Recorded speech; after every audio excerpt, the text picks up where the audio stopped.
ndị nọ na Okochi quarters na Okpuno community kansụl ime obodo Ọka South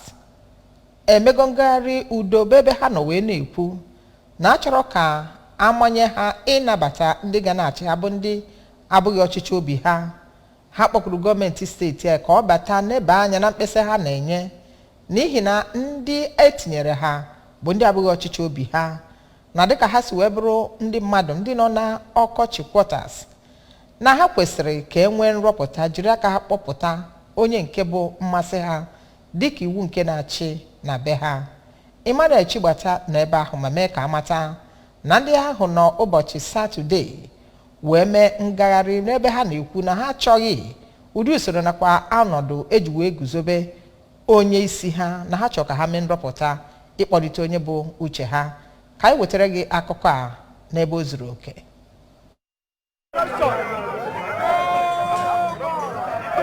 ha boro ọchịchị obodo ha ebubo maka iguzobe ndị ga-anọ n'isi ogbe atọ ha nwere, bụ ndị chịbugoro ọchịchị na be ha ma bụrụkwa ndị ogbe ha a na-achọghị. Ndị na-eme ngagharị iwe ahụ dere ihe n'akwụkwọ dịka na ha chọrọ onye a ga-ewegote n'isi ọchịchị be ha kama ka ha jiri aka ha rọpụta onye ha chọrọ, yana na ha achọrọ ọchịchị nchigbu. N'okwu ọ gwara ndị nta akụkọ, onye bụ Auditor General Okpuno Progressive Union ma bụrụ onye Okochi, Maazị Daniel Akuchukwu, kwuru na ndị niile kwesịrị ịzọ ọkwa chairman dịka enyochasigoro ha etu ọ kwesịrị bụ ndị ewepụtara aha ha n'abalị tupu ụbọchị ndọrọndọrọ ahụ na ha esonye ozi, mana ekwughị ihe kpatara ejiri wepụ aha ha. Onyeisi ndị eji okwu ha agba izu na Okochi quarters, Nze Patrick Okafọ, nakwa otu onye ogbe ahụ, Maazị Chukwudi Nwachukwu, siri na edego akwụkwọ nyegara ndị isi obodo ha, mana kemgbe ahụ ha jiri dee ya bụ akwụkwọ na ha ewebeghị ọsịsa,